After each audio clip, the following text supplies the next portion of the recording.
Welcome to the Drone Evangelist. Be sure to like, share, and join us for fellowship afterwards. Y'all have a good day. Hey, y'all, welcome back. And I see a lot of, I see a lot of fresh faces in the audience today. And Tyrell, I appreciate you coming out. Larry, not to be confused with Larry that's working on the parish hall, but Larry J. Pleasure to see you aboard. And everyone else out there, Chloe, fantastic that you could make it, and I hope that your aunt and uncle can attend the next one. It would be really appreciated if they could. But today I want to talk about a real world experience, and that was something that that was learned. It was learned in the field, and that was just a typical day out in the field, safe and responsible location, having a good time, creating those drone memories, out in the field and enjoying this hobby to the fullest extent possible. And someone from a safe distance, I could tell they were kind of irritated, and they were watching and they were curious, but you could tell they were more irritated than curious. And granted, they were far away. I mean, they were probably about a half mile away. And after finishing my recreational and rewarding flight, I was packing everything up, and I noticed they started walking towards me. So I put my stuff down and went over and met them, and the gist of what they said, it was oh God, is that one of those things like I see on TV that flies up there with a camera and stuff? And and I was just waiting for him to say something else, and I said, yeah, I see they're up there getting those pictures and putting them up on the internets. So I responded, I said, well, actually, I said, you may be thinking about a different type platform. I said, this right here is a hobbyist platform. This is something that I take out in the field and have a good time with, and many others do the same. But I said, not to be confused with any sort of other technologies that are in the air for surveillance purposes, etc. I said, this is purely a recreational device. And you could tell when I said that, they were curious, and they're like, well, what's this guy gonna say that's different? How's he going to differentiate this how's he going to differentiate this from that thing I saw on TV? And I could tell that's what this person was thinking.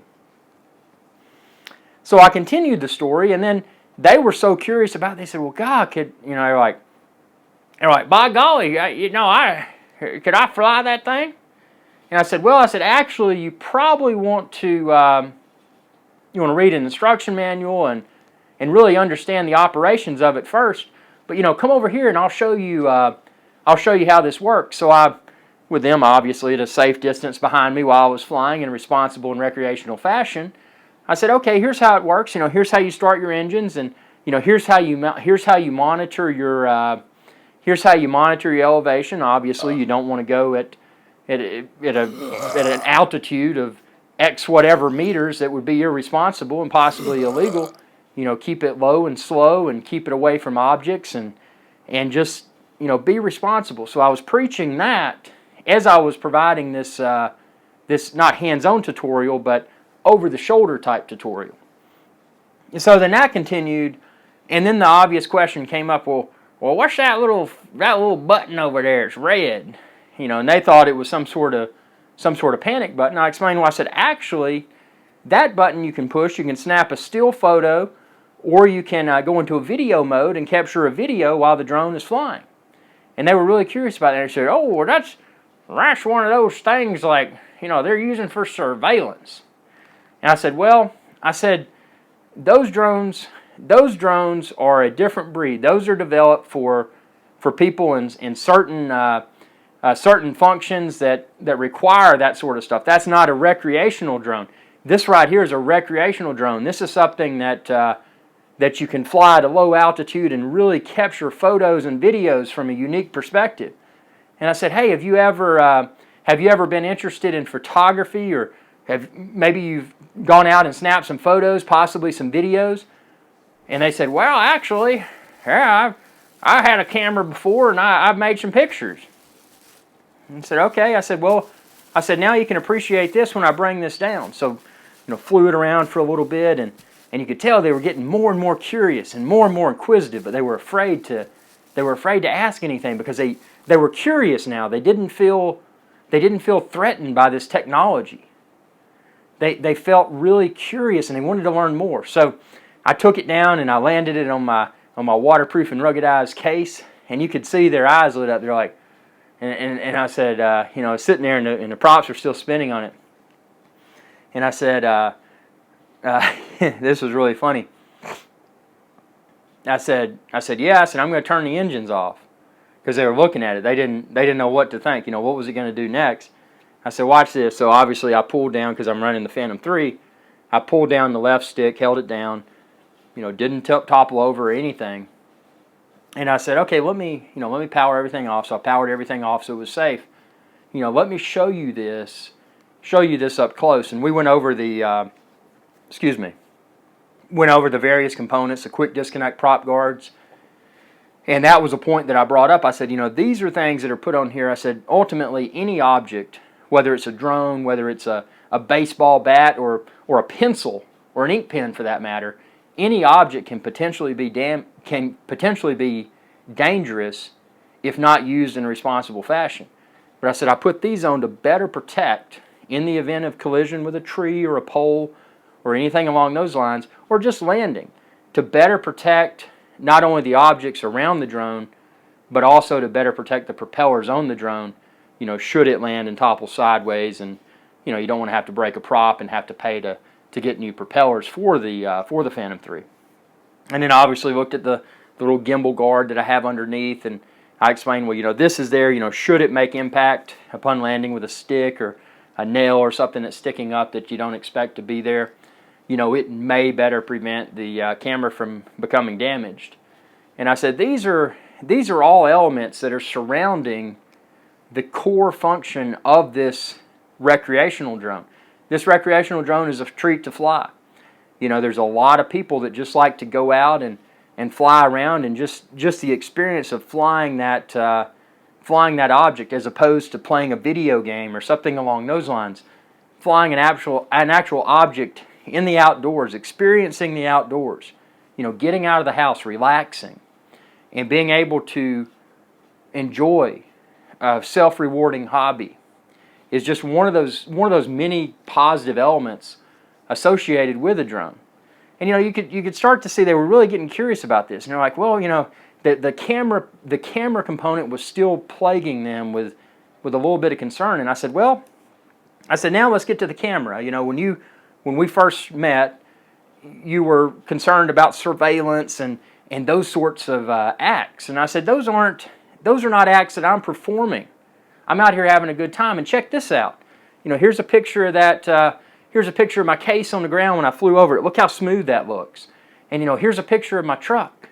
It's really neat to see this stuff from above. And they're like, wow, that looks like that was taken professionally or something. I said, well, that's the joy of this.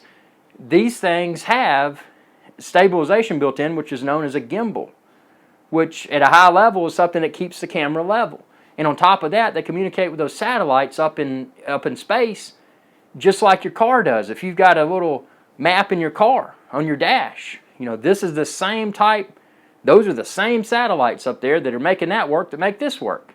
So I really explained everything in a Joe Blow kind of fashion, and you could say, wow. And then the next question was, and this is when I knew I'd gotten them, they said, how much does that thing cost? And where can I get one of those?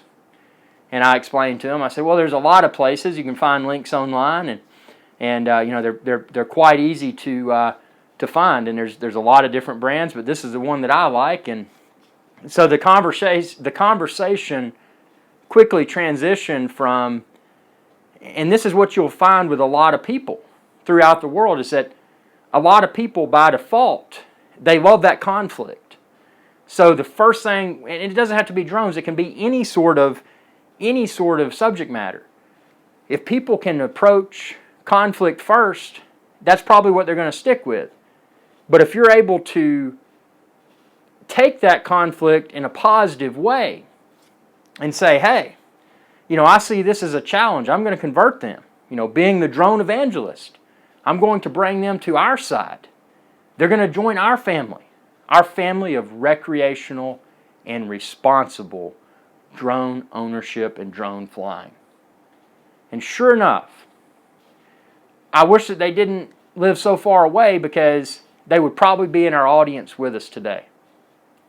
And if they're not here, they're here in spirit, and maybe they're watching virtually.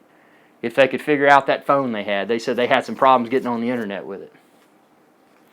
But just another example of how you can lead by example, and how you can see these challenges that society brings everyone's way, and turn them into a positive.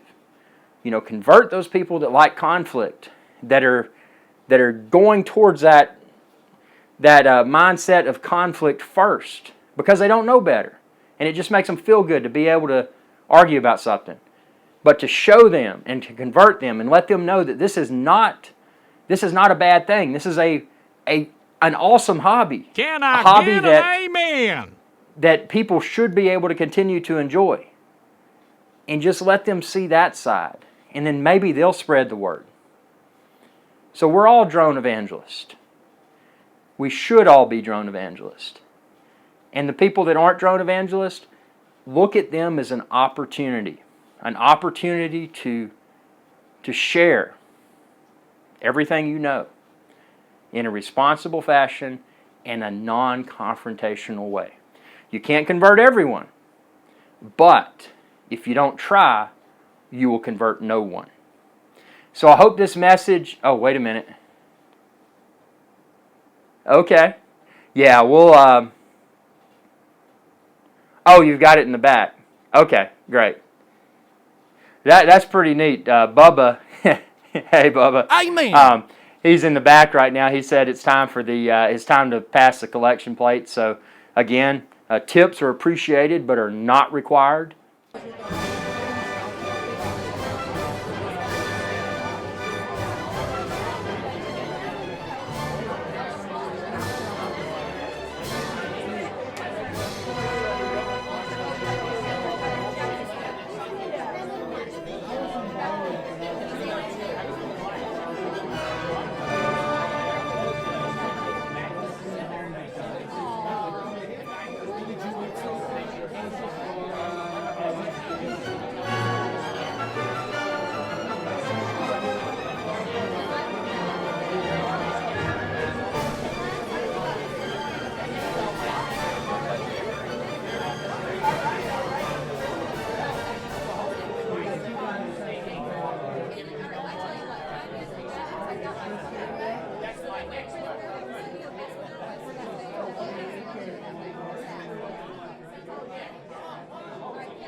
So welcome back, and thanks everyone. And again, come as you are, and I see everyone out in the congregation today. We've got people in swimsuits that are dry, and I really appreciate that, and so do our pews, because we don't want to damage that finish that Larry and Bubba and Marley have worked so hard to maintain.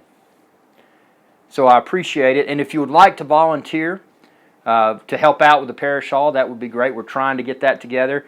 There has been a delay with some of the, I was talking to Larry earlier today, there's been a delay. Some of the supplies, they're having to be shipped overseas, and as a result of that, as one might imagine, there have been some unfortunate delays. But that's going to be together as soon as possible, because obviously we want to get this Drone Evangelist Parish Hall virtually online as soon as possible, because that's going to connect us, not just to you in the audience. Excuse me, hiccups. Hold my breath. But that's going to connect us with the world. And it's this worldwide footprint that's really going to enable people to spread the word. Because there's too much in the media right now. There's too much negativity. And all you've got to do is do a search. Do a search on any of your search engines and search for drone. And I can almost guarantee you that more than likely, one of the things that you'll first see is likely going to be something negative. And that's what we need to take care of. We need to put responsible and recreational drone use into the spotlight. Because at a worldwide level, we can and we will make a difference. Even if it's inch by inch, those inches can combine and create miles. Set a milestone, surpass it, and encourage others to do the same. I hope to see everyone in the next sermon, and I'll obviously check droneevangelist.com, and you'll be able to watch my previous sermons there if you were unable to attend virtually, or if you were unable to attend in person rather, and maybe you would like to watch it again virtually. Maybe it made such an impact, and you want to watch it again, and you want to share it with others. So I appreciate your viewership, and y'all have a good day.